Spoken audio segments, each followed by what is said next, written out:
Pozdravljeni otroci, ponovno dobrodošli v YouTube kanalu Moj knjižni kotiček. Za današnji dan oziroma večer sem izbrala zanimivo pravljico o leseni igrači, ki je dobra vila vdihnila življenje. Zagotovo poznate pravljico z naslovom Ostržek, ki jo je napisal italijanski pisatelj Carlo Collodi.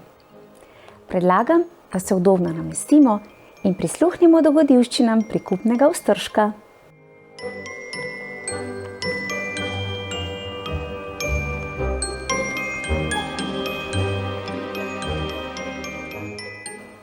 Nekoč je živel tesar Pepe. S svojimi zlatimi rokami je izdeloval lepe igrače. Bil je neizmerno žalosten, ker ni imel sina. Zato se je odločil, da bo napravil prav posebno lutko, ki ji je dal ime Ostržek. Ta lutka je bila zares nekaj posebnega. In ko jo je Pepe dokončal, mu je pokazala jezik in zbežala iz hiše.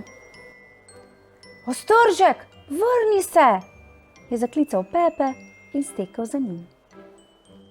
Držite ga, zgrabite ga, je vpil Pepe, a za njegove klice se ljudje niso zmenili. Na koncu ulice se je mirno sprehajal orožnik. In ko je zaslišal vik in krik in zagledal lutko, ki se mu je hotela izmuzniti med nogami, jo je zgrabil za nos. Hotel jo je predati Pepetu, ko so naenkrat isti ljudje, ki so prej samo opazovali, kako Ostržek beži, začeli kritizirati ubogega starca, da ne zasluži takšne lutke, če je ne zna vzgajati. Ubogi Pepe je bil ves poklapan. Orožnik je osvobodil Ostržka, zmedenega Pepeta pa odpeljal v zapor. Ko se je Ostržek vrnil domov, je spoznal Murna, ki je v hiši živel že 100 let. Bil je zelo moder. Čri, čri! Dečki morajo poslušati očete, drugače se jim slabo piše, mu je dejal Muren. A Ostržka so njegovi nasveti dolgočasili. Niti Pepeta, ki se je vrnil iz zapora, ni hotel poslušati.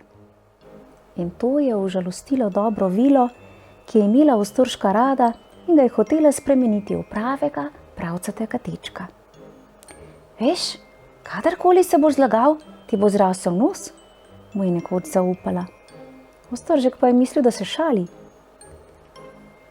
Lažnivca ne morem spremeniti v pravega dečka. A ti sploh veš, kako lepo je biti deček? In prišel je dan, ko bi Ostržek moral v šolo. Dobri Pepe je prodal svoj plašč, da je lahko kupil prvo berilo. Zdaj te bo pa zeblo, oče, je žalostno ugotovil Ostržek. Ti se samo pridno uči, ga je prosil Pepe. To je najpomembnejše. A brž ko je stopil na ulico, je nagajivi Ostržek pozabil na šolo. Iz lutkovnega gledališča se je zaslišala vesela glasba. Vsekakor je želel videti predstavo, zato je brez pomisleka prodal prvo berilo nekemu dečku in kupil vstopnico. Lutke v predstavi so prepoznale Ostržka, ki je sedel med publiko. Pridi na oder in se igraj z nami, lesenimi lutkami, so ga povabile. Mi smo tvoji bratje in sestre. Ostržek se je povzpel na oder. Tam pa je nastal nepopisan nered, ker so se ga lutke tako razveselile, da so prenehale igrati. Tedaj pa se je pojavil strašen, velik človek z dolgo črno brado. To je bil lastnik gledališča. Kdo je prišel sem nepovabljen? Je vprašal, da se je gledališče kar zatreslo od njegovega silnega glasu. Jaz, je odgovoril Ostržek. Vrgal te bom v peč. Jaz sem lutkar Ognježer in imam zelo slabe živce. Usmilite se me, rad bi še živel, je odvrnil Ostržek. Ognježera so besede, ki jih je zgovoril Ostržek, zelo presenetile. Usmilil se ga je in ga spustil domov, za povrh pa mu je podaril še 5 zlatnikov. Ostržek se je zatrdno odločil, da bo postal dober in nenehno je mislil na Pepeta. Veselil se je, da mu bo dal novčiče. In tako vesel je srečal lisjaka Zvitorepca in mačka Brljava. Ostržek jima je naivno pokazal zlatnike. Ali bi bil rad jutri še bogatejši? Sta ga vprašala. Ostržek je prikimal. No, potem pa zakopli denar v zemljo in jutri bo zraslo drevo, ki bo polno novčičev. Ta kraj, kjer zdaj stojimo, se imenuje Polje čudežev. Sta mu rekla maček in lisjak in se zvito smehljala. Ostržek je denar zakopal v zemljo in ker je bil utrujen, je hitro zaspal. In ko se je prebudil, o denarju ni bilo ne duha, ne sluha. Izginila pa sta tudi Zvitorepec in Brljav. Ostržek se je žalostno podal proti domu, ko je naenkrat zaslišal dobro znano cvrčanje. Čari, čari, moral bi poslušati očeta, je rekel Muren. Ob njem se je iz modre svetlove pojavila tudi Vila. Kje si bil ves ta čas? Ga je vprašala. Izgubil sem se, pa se nisem znal vrniti domov iz šole, je odgovoril Ostržek in se ob tem počutil zelo nelagodno. Tedaj pa je opazil, kako se mu podaljšuje nos. Rasel je bolj in bolj in na nos je skočil Muren in se zasmejal. Lažeš, je rekla Vila. Kako te ni sram? Tako ne boš nikoli postal pravi deček. Ostržek se je pokesal in nos se mu je takoj zmanjšal. Ne bom več lagal, je obljubil. Dobro, mu je rekla Vila, zdaj pa pojdi v šolo. Ostržek se je ponovno napotil proti šoli. Bil je že čisto blizu vhoda, ko se je pred njim pojavil deček z imenom Trlica.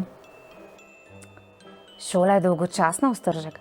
Pojdi raje z mano in z mojimi prijatelji v čudežno deželo, kjer se ti ni treba učiti in kjer so gore narejene iz kolačev in sladkarij. Kako čudovito, je vzkliknil Ostržek. S teboj grem. Tako se je skupaj z njim in njegovimi prijatelji odpravil v prelepo deželo, v kateri ni bilo potrebno delati. Ostržek, vrni se, je zaklical za njim Muren, ki ga je povsod spremljal, a Ostržek ga ni slišal. Odpotoval je z vozom, ki ga je vozil nek čuden možic. V čarobni deželi je Ostržek preživel veliko čudovitih mesecev. Dečki so se lepo zabavali, a nekega dne se je zgodilo nekaj groznega. Zbudili so se in ugotovili, da niso več dečki, ampak čisto pravi pravcati osli. Zrasla so jim oslovska ušesa in repi. Ostržek se je spomnil na Murna, ki ga je opozarjal, da so otroci brez izobrazbe neumni kot osli. In začel je milo jokati. Človeček, ki jih je pripeljal, se jih je odločil prodati cirkusu. In ko je Ostržek dojel, kaj se mu obeta, je začel bežati. Možiček je stekel za njim, Ostržek pa, ki ni želel končati v cirkusu, je skočil v morje. Ko je tako skakljal, je v bližini začutil prisotnost dobre Vile. In zares, ko je štrbonknil v morje, je spet postal lutka. Razveselil se je, a pred njim se je nenadoma pojavil ogromen kit z odprtim gobcem. Pogoltnil ga je skupaj z jato majhnih ribic, ki so plavale okoli njega. O, jaz nesrečnik, je pomislil Ostržek. Le zakaj nisem poslušal Pepeta? Ko je pomislil na to, poglej čudo, je v velikem kitovem trebuhu zagledal svojega očeta, svojega prijaznega stvarnika, kako sedi za mizo, na kateri je bila prižgana sveča in razmišlja. Očka, moj dobri očka, je vzkliknil Ostržek in stekel k Pepetu. Kako srečen sem, da te vidim. Moj ljubi Ostržek, ja kaj pa ti tukaj? Usoda je kljub vsemu hotela, da se združiva. Tedaj mu je Pepe povedal, kako ga je odšel iskat in kako ga je Kit v enem samem zalogaju pogoltnil z barko vred. Na vso srečo je imel voščene vžigalice in nekaj sveč, iz desk pa si je naredil stol. Že je izgubil vsako upanje, da se bo rešil, kaj šele našel svojega edinega sina. Rešila se bova, mu je dejal Ostržek po kratkem razmisleku. Veš, zakurila bova ogenj v Kitovem trebuhu, on bo kihnil in naju izpljunil. Dobra zamisel, je ponosno ugotovil Pepe. Poprijela sta za delo. Naredila sta majhen splav, na katerem bosta plula, nato pa sta prižgala ogenj. In ko se je ogenj razgorel, je Kit občutil toploto in postal nemiren. Medtem pa sta Ostržek in Pepe že pripotovala do Kitovega gobca. Ko sta prispela do njegovih stisnjenih zob, pa je Kit kihnil. In kaj se je zgodilo? Kit je kihnil, odprl usta in naša junaka sta se znašla v morju. Velik val jo je takoj prekril, manjši pa so jo hitro odvrgli na obalo. Ostržek se je napil vode in je bil nezavesten. Pepe se je prestrašil. Objemal je Ostržka, nato pa se je nenadoma, kot vedno doslej, pojavila dobra Vila. Tvoj deček je živ, je rekla z blagim glasom. Pravzaprav bo v tem trenutku postal čisto pravi deček. In zamahnila je s čarobno palico. Čri, čri, je zacvrčal Muren. Kako rad imam srečne konce in dečke, ki jih sreča pamet. Ostržek je odprl oči.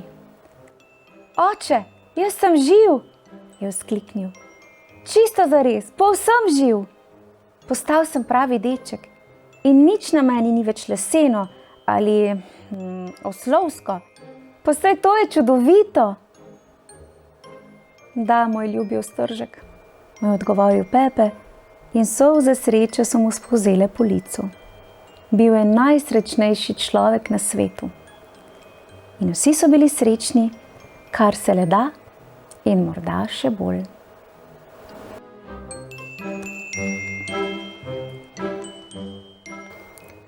Ubogi Ostržek, tako prikupen, vesel in navihan deček, ki nikomur ni želel nič slabega. No, že res, da se je kdaj pa kdaj tudi zlagal, ker je skušal po najlažji poti rešiti težave. Ampak nekateri so bili pa res prav nesramni do njega in se želeli okoristiti. In ja, še kako drži pregovor, laž ima kratke noge. Veste, tudi sama sem spoznala, da je zelo težko živeti z lažmi in da se mnogo bolje počutim, če sledim svojemu srcu in izrekam resnične besede. Čeprav je mnogokrat težko in boleče, ampak se splača, verjemite mi.